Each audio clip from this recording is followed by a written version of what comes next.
The royal family might seem like they're straight out of a fairy tale, but in reality, there's a lot more going on. Under those perfect smiles and fancy clothes are cracks that are now starting to show through, and the Harry and Meghan documentary is bringing those cracks to the surface. In this video, we're going to look at some of the revelations the documentary has made. So let's get into it. First up, this documentary changes everything. The Harry and Meghan Netflix documentary is a must-watch for anyone interested in the drama that has unfolded since Prince Harry and Meghan Markle left the royal family back in January 2020. Known as Megxit by the British press, their decision to step away from royal duties was a huge deal and sparked a lot of controversies. Since then, the couple has moved to the United States and has shared their side of the story in interviews and documentaries. This Netflix documentary provides an unprecedented look into their personal life, one that we haven't really been able to see before. It dives into their backgrounds and intimate details of their relationship and offers a rare glimpse at their departure from the royal family. While the first half of the doc wasn't particularly groundbreaking, it was interesting to hear how Harry and Meghan were shaped by their families and experiences. But it's in the second half where things really heat up. We get to take a look behind the curtain as Harry shares his anger over some perceived betrayals from the royal family. Not only does this shed light on two major British institutions, but it also opens our eyes to a side of the couple we've never seen before. Up next, there's a clear villain. Harry and Meghan's Netflix documentary shines a spotlight on the tabloid press, who are portrayed as the main villain. Harry is particularly vocal about his feelings towards them,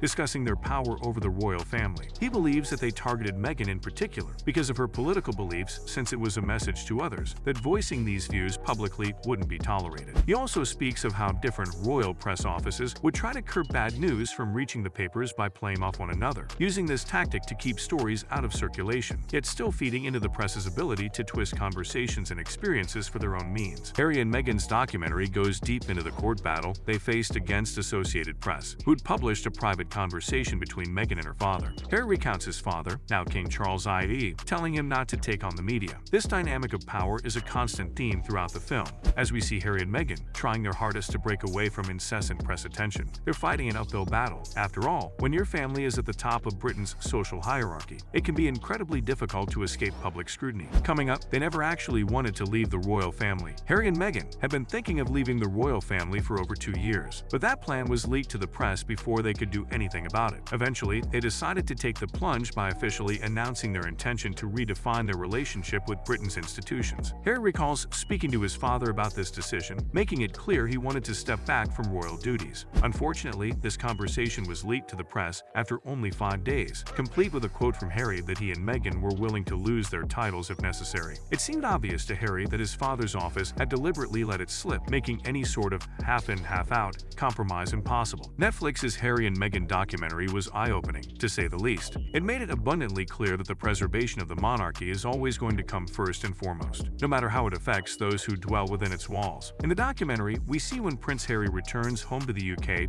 who was eager to spend time with his grandmother Queen Elizabeth II, only for her schedule to suddenly change and he is told, "I'm busy." This moment serves as a stark reminder of just how powerless he is in terms of challenging royal traditions, a fact that was highlighted by earlier comments from the prince about feeling trapped in a gilded cage. It seems like family will always take second place when it comes to preserving the monarchy. Moving on, it was Harry who wanted to leave, not Meghan. Harry says that he was forced to make a decision as soon as he left Sandringham because of the press statement released in his name defending his brother. He finds it hard to accept that the same press offices were happy to lie for his brother, but refused to tell the truth about Harry and Meghan for 3 years. It was at this moment that Harry realized the power dynamics weren't going to change and that they had no choice but to leave. Harry insists that it was he who made this decision, not Meghan, and is angry about how British media outlets have made it seem like she forced him to leave. One of the most notable ones of these was probably The Sun's article, which claims she baited her traps and turned Harry, a happy prince, into someone with a vendetta against Britain. Following up, what really happened at the Sandringham meeting? Harry and Meghan say the crisis talks were held at Sandringham on January 13, after Harry had already left the country. He remembers emotions running high. His brother William reportedly shouted at him, and their father allegedly said things he'd heard from the media. Harry believes they were more focused on him and Meghan than on their partner, the media, or themselves. The Queen was apparently torn between her love for them and her responsibility to uphold the institution. It's interesting that William was there during these negotiations, but his wife Kate was not, which could be indicative of something important about how the family viewed the situation. Ultimately, it seems as though Harry and Meghan felt that their side of the story wasn't being heard or understood, and this was a very difficult time for them. Next, they both hated Megxit. Harry was not happy with the term Megxit, which was coined by the British press to refer to his and Meghan's decision to leave the royal family. He believes it is a misogynist misogynistic way of reinforcing stereotypes about controlling wives, taking away from the fact that Harry and Meghan made this decision together. The documentary also brings out how this term has been used by the press almost flippantly, as if it were just another story instead of something that affects real people, and it serves as an indictment of their lack of seriousness on the matter, by turning Megxit into a symbol of disrespect towards Harry and Meghan. Coming up, why is this documentary so controversial? Even though the couple has been in the headlines for a long time, this series has really ramped up the drama between them and the royal family. It all started when episode 1 of the show put up a title card that said members of the royal family declined to comment on the content within this series, which made it look like they were insulting the couple. But apparently, this isn't true, according to them at least. They claim they only got one request from a production company connected with the show and sent back an email asking for more information, but never heard anything back. Many British media outlets have had some harsh words for Harry and Meghan after the revelations made in their series. They've accused the couple of being hypocrites, distancing themselves from the royal family to get away from the spotlight, yet they seem eager to set up their own media empire.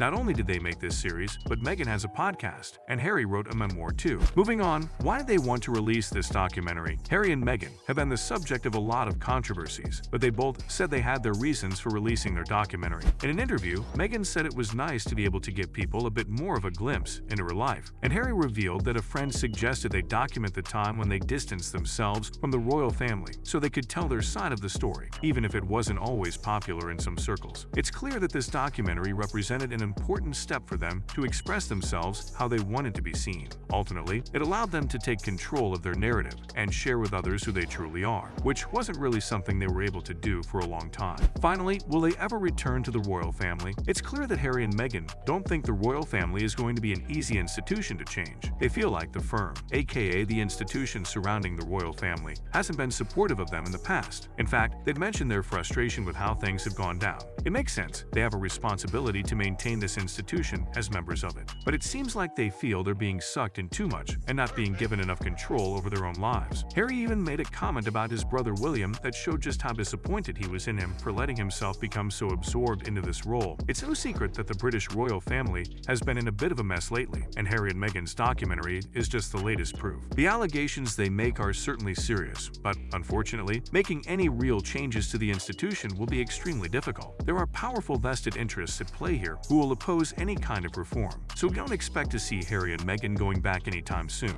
The truth is that the royal family can't escape its institutional ties, no matter how much it might want to. Despite the tensions that have been building up, Harry and Meghan's documentary is mostly an attack on institutions rather than individuals. This means there is always a chance for reconciliation down the line. It won't be easy, especially since so much of their relationship with the royals has been done in public view, but it's not impossible. That's it for today's video. Do you think Meghan and Harry should return to the royal family? Make sure to let us know in the comments below. As always, give this video a thumbs up, and don't forget to subscribe to our channel for more videos like this. See you at the next one.